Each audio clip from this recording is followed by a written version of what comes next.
Hello viewers, TNPSC group 4 result சம்மந்தப்பட்ட ஒரு முக்கியமான அப்டேட் தான் நம்ம இந்த வீடியோவில் பார்க்க போகிறோம்.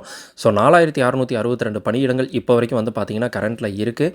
அண்ட் இந்த பணியிடங்கள் அறிவிப்பு குறித்த முக்கியமான அப்டேட் எப்போ டிஎன்சி தரப்புலேருந்து வெளியிடுவாங்க, அண்ட் வந்து எவ்வளோ பணியிடங்கள் வெளியிட போகிறாங்க, ஜாப் வைஸ் விஓஓ எவ்வளோ வெளியிட போகிறாங்க, ஜூனியர் அசிஸ்டன்ட் எவ்வளோ வெளியிட போகிறாங்க, டைப்பிஸ்ட் எவ்வளோ, ஸ்டெனோ டைப்பிஸ்ட் எவ்வளோ, ஜூனியர் எக்ஸிக்யூட்டிவ் எவ்வளோ, ஃபாரஸ்ட் கார்டு எவ்வளோ, ஃபாரஸ்ட் வாட்சர் எவ்வளோ, இந்த மாதிரி டிஎன்பிசியில் இருக்கக்கூடிய குரூப் 4ல் இருக்கக்கூடிய இந்த குடிமை பணிகள் இப்படி நான் சொன்ன தனித்தனியாக இருக்கக்கூடிய பணிகள் எவ்வளோ இன்க்ரீஸ் ஆக போகுது.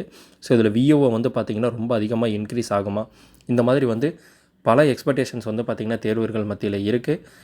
ஸோ செப்டம்பர் மாதம் தான் 727 பணியிடங்கள் வந்து பார்த்திங்கன்னா அதிகரித்தாங்க. அண்ட் அக்டோபரில் இப்போ வரைக்கும் 21 தேதிகள் வந்து ஆயிடுச்சு. ஸோ இப்போ வரைக்கும் அந்த வேகன்சி அப்படிங்கிறது மறுபடியும் உயர்த்தப்படலை. அண்ட் ரிசல்ட் அப்படிங்கிறது நெக்ஸ்ட் 10 டேஸில் வந்து பார்த்திங்கன்னா ரிலீஸ் ஆகும் அப்படிங்கிறத எதிர்பார்க்கப்படுது.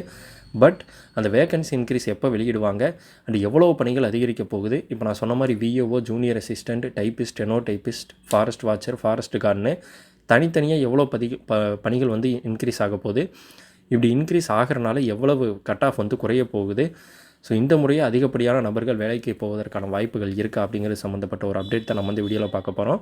ஸோ இப்போ தான் நம்மளோட சேனலில் குரூப் 4 குரூப் 2 சம்மந்தப்பட்ட அப்டேட் பார்க்குறீங்க அப்படின்னா கண்டிப்பாக நம்மளோட சேனலை சப்ஸ்கிரைப் பண்ணிக்கோங்க. அந்த வீடியோவை ஃபுல்லாக ஸ்கிப் பண்ணாமல் பாருங்கள். நோட்டிஃபிகேஷன் வெளியிடப்படும் போது 3935 அப்படின்னு சொல்லிட்டு தான் வந்து இந்த டிஎன்பிசி குரூப் 4 ஸ்டார்ட் ஆச்சு. அண்ட் இந்த எக்ஸாம் நடந்து முடிஞ்சதுக்கப்புறமா செப்டம்பர் மந்தில் வந்து பார்த்திங்கன்னா 727 பணியிடங்கள் அதிகரித்து மொத்தமாக இப்போ வரைக்கும் 4662 பணியிடங்கள் வந்து பார்த்திங்கன்னா இருக்குது. ஸோ இந்த 4662 பணியிடங்கள் 5000 6000 ஆகுமா அப்படிங்கிறதான் வந்து பார்த்திங்கன்னா இப்போ இருக்கக்கூடிய எக்ஸ்பெக்டேஷன். ஸோ அந்த மாதிரி 5000 6000 ஆச்சு அப்படின்னா கண்டிப்பாக கம்யூனிட்டி வைஸ் நிறைய பேர் வந்து பார்த்திங்கன்னா இந்த குரூப் 4லேயே வந்து வேலைக்கு போவதற்கான வாய்ப்பு இருக்குது. ஏன்னா கிட்டத்தட்ட 11 லட்சம் பேர் வந்து பார்த்திங்கன்னா இந்த குரூப் 4 எக்ஸாமினேஷன் எழுதியிருக்காங்க.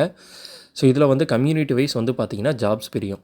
ஸோ இதில் வந்து ஒரு எக்ஸாம் கிடையாது. ஃபார் எக்ஸாம்பிள் இப்போ எஸ்ஐ அப்படின்னா எஸ்ஐயில் வந்து 3 எப்படி சொல்கிறது, ஏஆர் இருக்குது, தாலுக்கு இருக்குது, அந்த மாதிரி இருக்குது. அதேமாதிரி பிசின்னு எடுத்துக்கிட்டிங்கன்னா அதுலேயும் வந்து டிஎஸ்பி இருக்குது, ஏஆர் இருக்குது, அதுக்கப்புறம் ஜெயில் வார்டன் இருக்குது, ஃபயருக்குன்னு சொல்லிட்டு தனித்தனியாக வந்து பார்த்திங்கன்னா நடத்துகிறாங்க. அதில் வந்து தீயணைப்புத்துறை வரும், அதுக்கப்புறம் சிறைத்துறை வரும், அதுக்கப்புறம் காவல்துறை வரும். இது 3 சேர்ந்து தான் தமிழ்நாடு சீருடை பணியாளர் தேர்வாணையம் டிஎன்யூஎஸ்ஆர்பி வந்து கண்டக்ட் பண்ணுறாங்க.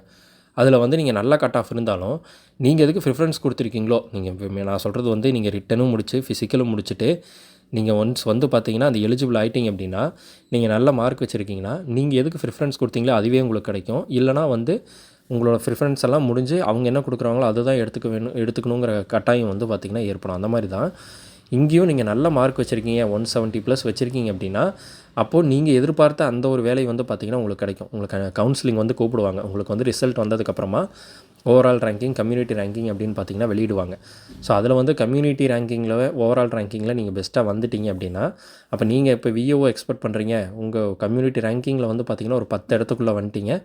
ஸோ விஓஓ வந்து பார்த்திங்கன்னா ஒரு நம்ம 40 வேக்கன்சியோ 30 வேக்கன்சியோ, இது நான் சொல்கிறது வந்து பார்த்திங்கன்னா ஒரு BC community, MBC community, SC கம்யூனிட்டியில் வந்து பார்த்திங்கன்னா இல்லை ஜென்ரல்லே வந்து ஒரு 40 வேக்கன்சி அளவுக்கு வந்து ஒரு விஓஓ இருக்குது அப்படின்னா அப்போ அதுக்கு நீங்கள் வந்துட்டீங்க அப்படின்னா அப்போ கண்டிப்பாக வந்து உங்களுக்கு வந்து அந்த பணி கிடைக்கும். அப்படி சப்போஸ் வந்து நீங்கள் ஒரு கம்யூனிட்டி ரேங்கிங்லேயே ஒரு 100க்கு அப்புறம் தான் வரீங்க அப்படின்னா அப்போ உங்களுக்கு நெக்ஸ்ட் இருக்கக்கூடிய பணிகள் விஓஓ முடிஞ்சிருச்சு அப்படின்னா அடுத்து ஜூனியர் அசிஸ்டண்ட்டோ இல்லை வந்து பார்த்திங்கன்னா டைப்பிஸ்ட், நீங்கள் டைப்பிஸ்ட், ஸ்டெனோ டைப்பிஸ்ட் அது வேறு. ஏன்னா அதுக்கு வந்து நீங்கள் வந்து அதுக்கு தனியாக ஒரு ரெக்யூர்மெண்ட் இருக்குது.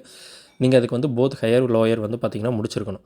ஸோ அதை முடித்ததுக்கு அப்புறமா தான் உங்களுக்கு அடுத்து இந்த ஜூனியர் அசிஸ்டண்ட் ஆப்ஷன் ஓப்பன் ஆகும். Forest watcher, forest card, junior executive இந்த மாதிரியானது வந்து பார்த்திங்கன்னா ஓப்பன் ஆகும். ஸோ இது வந்து எல்லா கம்யூனிட்டிக்குமே எஸ்டி, எஸ்சிஏ, பிசிஎம்ஏ, ஓசி, எம்பிசி, எஸ்சி, பிசி இது எல்லாத்துக்குமே வந்து பார்த்திங்கன்னா நீங்கள் டாப் ரேங்கிங்கில் வந்தீங்கன்னா நீங்கள் எதிர்பார்க்கக்கூடிய அந்த பணி வந்து பார்த்திங்கன்னா அப்படியே உங்களுக்கு கிடைக்கும் கவுன்சிலிங்கில். இல்லை அப்படின்னா நெக்ஸ்ட் இருக்கக்கூடிய என்னென்ன ஓப்பன் ஆகுதோ அதுதான் வந்து பார்த்திங்கன்னா உங்களுக்கு ஆப்ஷனில் வந்து கொடுப்பாங்க.